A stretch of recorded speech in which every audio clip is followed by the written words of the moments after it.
বন্ধুরা, এবার ভারতকে আবারও কঠিন শিক্ষা দিল বাংলাদেশ। বাংলাদেশের সীমান্তবর্তী এলাকা লালমনিরহাটের কালীগঞ্জ উপজেলার একটি গ্রাম, যার নাম দুলালী। বাংলাদেশের সীমান্তবর্তী এই গ্রাম এমন একটি চমক দেখিয়েছে যা ভারতের আধিপত্যকে চূর্ণ বিচূর্ণ করে দিয়েছে। তখনও ঠিকমতো ভোরের আলো ফোটেনি। হাতে ছোট দা, চোখে মনোযোগ। কেউ শুকনো পাতা কেটে নিচ্ছে, আবার কেউ সেগুলোকে গুছিয়ে রাখছে বাঁশের টুকরোয়। অনেক দূর থেকে ভেসে আসছে তেজপাতার ঘৃণ ঘ্রাণ, যা বাংলাদেশের অর্থনীতিকে পুরোপুরি পাল্টে দিতে চলেছে। গ্রামের শেষ প্রান্তে এক সৈনিকের বাগান, যার নাম ইউনুস আলী। তিনি বাংলাদেশ সেনাবাহিনীর অবসরপ্রাপ্ত সার্জেন্ট। তিনি গাছের পাতায় হাত বুলিয়ে বলেন, এই গাছগুলো হলো আমার সৈনিক। এবং তিনি গর্ব করে বলেন, তার তেজপাতার গাছগুলো নীরবে লড়ে যাচ্ছে ভারতের বিরুদ্ধে। যেন দেশের টাকা দেশেই থাকে, এটাই তার মূল লক্ষ্য। বাংলাদেশের উৎপাদিত তেজপাতা কিভাবে ভারতের বাণিজ্যকে হুমকির মুখে ফেলেছে এবং ভারতীয় মশলার বাজারের যে আধিপত্য ছিল সেটাকে চূর্ণ বিচূর্ণ করে দিয়েছে, সে সম্পর্কে বিস্তারিত আলোচনা করা হবে আজকের ভিডিওটিতে। তাই আজকের এই ভিডিওটি মনোযোগ সহকারে একদম শেষ পর্যন্ত দেখার অনুরোধ রইল। তো চলুন শুরু করা যাক।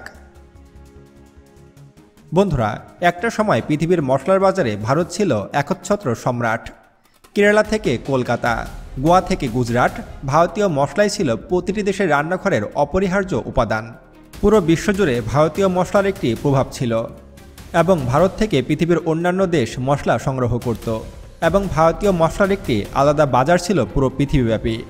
বাংলাদেশও কিন্তু প্রতি বছর ভারত থেকে হাজার হাজার কোটি টাকার মশলা আমদানি করে থাকে। বাংলাদেশের বাজারের অধিকাংশ মশলাই ছিল ভারতীয়। ভারতীয় মশলাগুলোর মধ্যে উল্লেখযোগ্য হলো ভারতীয় এলাচ, জিরা, দারচিনি আর তেজপাতা।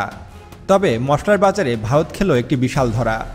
গত কয়েক মাস আগে যখন ভারতীয় দুটি নামিদামি ব্র্যান্ডের মশলায় পাওয়া গেল মানবদেহের জন্য ক্ষতিকারক রাসায়নিক উপাদান, যেগুলো মানবদেহের জন্য অত্যন্ত ক্ষতিকারক, যার কারণে সিঙ্গাপুর, হংকং, অস্ট্রেলিয়া ও আমেরিকা একে একে নিষেধাজ্ঞা জানালো ভারতীয় মশলার উপরে। কারণ ভারত তাদের মশলার সাথে অনেক কিছু মিশিয়ে থাকে যেগুলো মানবদেহের জন্য অত্যন্ত ক্ষতিকর। আর বিশ্ব মিডিয়া প্রশ্ন তোলে ভারতীয় মশলাকে এখন বিষাক্ত এবং ভারতীয় মশলা খেয়ে অনেকে অসুস্থ হয়ে পড়েছে বিভিন্ন দেশে। আর এই কারণে ভারতীয় মশলার উপরে নিষেধাজ্ঞা তুলে বিশ্বের অনেক দেশ, এমনকি বাংলাদেশের মিডিয়াতেও এই বিষয়ে অনেকগুলো খবর ছাপা হয়। ফলে বাংলাদেশেও আতঙ্ক ছড়িয়ে পড়ে এবং আমদানিকারকরা বিপাকে আর ক্রেতারা দ্বিধাগ্রস্তে। ফলে বাংলাদেশের অনেক মানুষজন ভারতীয় মশলা এড়িয়ে চলতে থাকে। রান্নাঘরের গন্ধ আসছে ঠিকই, কিন্তু সেই গন্ধে মিশে গেছে সন্দেহের এক অদৃশ্য বিষ।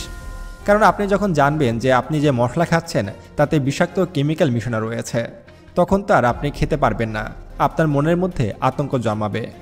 আর এই গভীর সংকটের মধ্যেই বাংলাদেশের কিছু কৃষক চুপচাপ একটি সিদ্ধান্ত নেন। তারা বলেন, আমরা নিজেরা মাটি থেকে মশলার সুবাস তুলব আর প্যাকেটজাত আমদানির দাস হব না।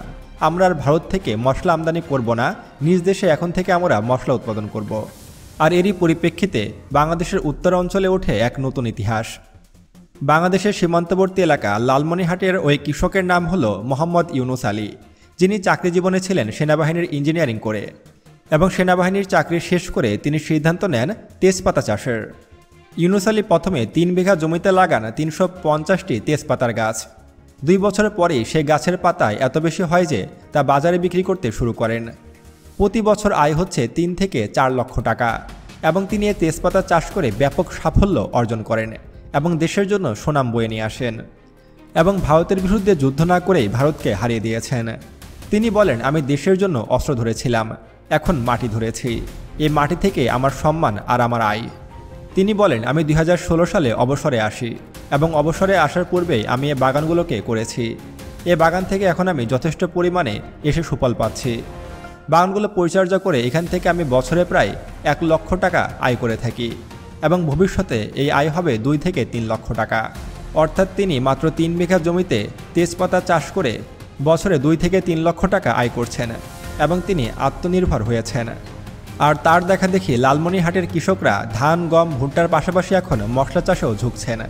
কারণ মশলা চাষ করতে তুলনামূলকভাবে খরচ অনেক কম হয়, কিন্তু লাভ হয় 3 থেকে 4 গুণ বেশি।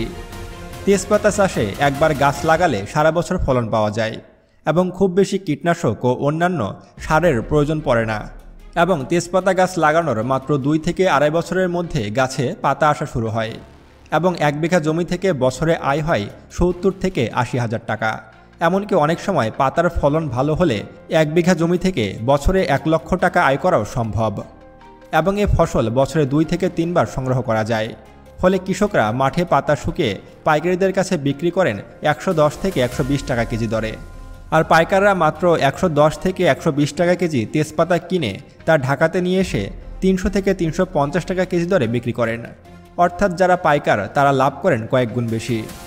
স্থানীয় অনেক কৃষকরা জানিয়েছেন যে কৃষকের হাতে লাভের অংশ আসে খুবই কম, কারণ তাদের সরাসরি বিক্রির কোনো ব্যবস্থা নেই। এর ফলে কৃষকরা সঠিকভাবে লাভবান হতে পারছেন না। এমনকি এর পিছনে সরকারি কোনো উদ্যোগও নেই। বাংলাদেশ সরকার এই তেজপাতা চাষের পিছনে কোনোরকম কোনো উদ্যোগও নেয়নি এবং বাংলাদেশের কৃষি বিভাগও এই ক্ষেত্রে কোনোরকম কোনো ব্যবস্থা নেয়নি। ফলে এইখানে সরকারের দৃষ্টি অনেক প্রয়োজন, কারণ সরকারিভাবে পৃষ্ঠপোষকতা পেলে স্থানীয় কৃষকরা অনেক বেশি লাভবান হবেন এবং তারা সরাসরি ঢাকার বাজারে তেজপাতা বিক্রি করতে পারবেন অনেক বেশি দামে। ফলে কৃষকরা যেমন লাভবান হবেন তেমনভাবে তাদের তেজপাতা ছড়িয়ে পড়বে সারা দেশব্যাপী। এমনকি দেশের চাহিদা পূরণ করে এই তেজপাতা আমরা বিদেশেও বিক্রি করতে পারব। বাংলাদেশের কৃষকদের এই অভাবনীয় সাফল্যের কারণে বিশ্ববাজারে ভারতের মশলার সাম্রাজ্য এখন অনেকটাই চাপে পড়েছে, কারণ বাংলাদেশ এখন আর ভারতের কাছ থেকে বিপুল পরিমাণে মশলা আমদানি করছে না। বাংলাদেশের রপ্তানি ব্যাপক হারে কমে গেছে ভারতের। শুধু বাংলাদেশই নয়, বিশ্ববাজারে ভারতীয় পণ্য বা ভারতীয় মশলার বাজার অনেক কমে গেছে এবং ভারতীয় কোম্পানিগুলো মশলার সাথে কেমিক্যাল মেশানোর কারণে পৃথিবীর অনেক দেশ ভারতীয় মশলার ক্রয় করছে না। আর এই সুযোগটাকেই কাজে লাগাতে চলেছে বাংলাদেশ। ভারতীয় মশলার এই দুঃসময়ে বাংলাদেশ যদি এগিয়ে আসে, শুধু বাংলাদেশের বাজারে নয়, আন্তর্জাতিক বাজারেও বাংলাদেশ জায়গা করে নিতে পারবে। বিশ্লেষকরা বলছেন এখন দেশ জুড়ে 30টিরও বেশি উপজেলায় মশলা চাষ হচ্ছে। বাংলাদেশে এখন যে শুধু তেজপাতায় চাষ হচ্ছে তা কিন্তু নয়, তেজপাতার পাশাপাশি এলাচ, গোলমরিচ, দারচিনি, জিরা সবই স্থানীয়ভাবে উৎপাদনের উদ্যোগ নিয়েছে সরকার। বাংলাদেশের কৃষি মন্ত্রণালয়ের এক কর্মকর্তা জানান 2026 সালের মধ্যেই বাংলাদেশের মশলার আমদানি 50% কমিয়ে আনবে এবং 2027 সালের মধ্যে 100% মশলা আমরা নিজ দেশে উৎপাদন করতে সক্ষম হব এবং 2030 সাল নাগাদ আমরা আন্তর্জাতিক বাজারে ভারতের আধিপত্য কমিয়ে আমরা নিজেরাই মশলা বিক্রি করব। তবে ভারতের বড় বড় কোম্পানিগুলো বাংলাদেশের বাজারে তাদের প্রভাব ধরে রাখতে নানান উপায়ে চাপ প্রয়োগ করছে। নানা রকম প্রণোদনা, কম দামে অফার, এমনকি স্থানীয় এজেন্টের মাধ্যমে বাজার ধরে রাখার চেষ্টা করছে ভারত। তবে এত কিছু করেও লাভ হচ্ছে না, কারণ স্থানীয়ভাবে যখন মশলা উৎপাদন শুরু হবে তখন আমরা সরাসরি ভারতীয় পণ্যকে বয়কট করা শুরু করব এবং আমরা নিজ দেশের উৎপাদিত মশলাই খাবো। তখন আর ভারত আমাদের বাংলাদেশের বাজার ধরতে পারবে না। এক প্রকার মশলা খাতেও ভারতকে লাথি দিল বাংলাদেশ। বন্ধুরা, ভারতের মশলার বাজারে এরকমভাবে ধস নামিয়ে দিল বাংলাদেশের কৃষকরা। এই বিষয়টি আপনি কেমন চোখে দেখছেন তো অবশ্যই আমাদেরকে কমেন্ট করে জানাবেন এবং এমন আরও ভিডিও পেতে এখনই আমাদের চ্যানেল সায়েন্স বিটিকে সাবস্ক্রাইব করুন এবং পাশে আসা বেল বাটনে ক্লিক করুন। তো দেখা হচ্ছে পরবর্তী ভিডিওতে। ততক্ষণ পর্যন্ত সুস্থ থাকবেন, ভালো থাকবেন। আল্লাহ হাফেজ।